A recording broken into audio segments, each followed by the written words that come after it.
রোহান খুব সহজ সরল ছেলে ছিল। Rohan was a very simple boy. সে নতুন একটি গেম ডাউনলোড করল। He downloaded a new game. গেমটি তার খুব ভালো লেগে গেল। He like the game very much. সে সারাদিন গেম খেলতে শুরু করল। He started playing games all day.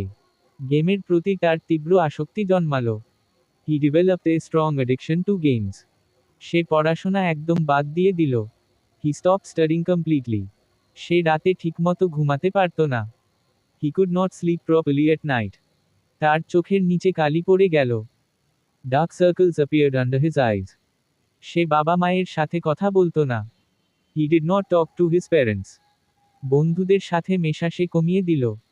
He reduced hanging out with friends. তার ঘরের দরজা সবসময় বন্ধ থাকত। His room door was always closed. সে খাবার খাওয়াও প্রায় ভুলে গিয়েছিল। He almost forgot to eat food. তার পরীক্ষার ফলাফল খুব খারাপ হলো। His exam results became very bad. শিক্ষকরা তার ওপর অনেক রেগে গেলেন। The teachers got very angry with him. বাবা তাকে বকাঝকা করলেন অনেকবার। His father scolded him many times. কিন্তু রোহান কোনো কথাই শুনল না। But Rohan did not listen to anything. সে শুধু ফোনের স্ক্রিনে তাকিয়ে থাকত। He kept staring at the phone screen. তার মাথা সবসময় ঝিমঝিম করত। His head felt dizzy all the time. সে সবার থেকে দূরে সরে গেল। He drifted away from everyone. তার জীবনে কোনো আনন্দ ছিল না। There was no joy in his life. একদিন তার ফোনটি হঠাৎ নষ্ট হলো। One day his phone broke suddenly. সে কান্নাকাটি শুরু করে দিল জোরে। He started crying loudly. তার পৃথিবী যেন ভেঙে পড়েছিল। His world seem to have collapsed. সে মাথা ঘুরে মাটিতে পড়ে গেল। হি fell to the ground feeling dizzy. পরিবার তাকে দ্রুত হাসপাতালে নিয়ে গেল। Family rushed him to the hospital quickly. ডাক্তারবাবু তার অবস্থা দেখে অবাক হলেন। The doctor was shocked seeing his condition.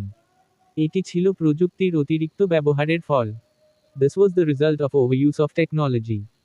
Doctor তাকে মোবাইল থেকে দূরে থাকতে বললেন। The doctor told him to stay away from mobiles. Rohan নিজের ভুল বুঝতে পারল সেদিন। Rohan realised his mistake that day. সে সুস্থ হয়ে বাড়ি ফিরে এলো। He returned home after recovering. সে নতুন জীবন শুরু করার শপথ নিল। He took a vow to start a new life. সে মায়ের কাজে সাহায্য করতে লাগল। He started helping his mother with chores. সে আবার বই পড়া শুরু করল। He started reading books again. সে রোজ বিকেলে মাঠে খেলতে যেত। He went to play in the field every afternoon. নতুন বন্ধুরা তার সাথে মিশতে শুরু করল। New friends started mingling with him. তার শরীর আগের মতো সুস্থ হলো। His body became healthy like before.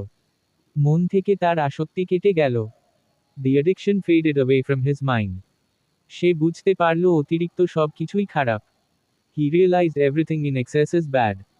Mobile মানুষের বন্ধু হতে পারে, প্রভু নয়। Mobiles can be friends, not masters. আত্মসংযম মানুষের সবচেয়ে বড় শক্তি। Self control is the greatest strength of man. শৃঙ্খলা জীবনকে সুন্দর ও সফল করে। Discipline makes life beautiful and successful. বাস্তব পৃথিবীটা অনেক বেশি সুন্দর। The real world is much more beautiful. প্রকৃতির মাঝে অনেক শান্তি লুকিয়ে আছে। Much peace is hidden in nature. সে পুরনো অভ্যাসগুলো চিরতরে মুছে ফেলল। He erased his old habits forever. তার মুখে আবার মিষ্টি হাসি ফুটল। A sweet smile bloomed on his face again. বাবা মা তাদের ছেলেকে ফিরে পেলেন। The parents got their son back. পরিবারে আবার আনন্দের হাওয়া বয়ে গেল। A wave of joy swept through the family again. Rohan আজ একজন দায়িত্বশীল তরুণ। Rohan is a responsible youth today. সে সবাইকে আসক্তি থেকে দূরে থাকতে বলে। He tells everyone to stay away from addiction. সচেতনতাই আমাদের জীবনকে রক্ষা করতে পারে। Awareness can save our lives.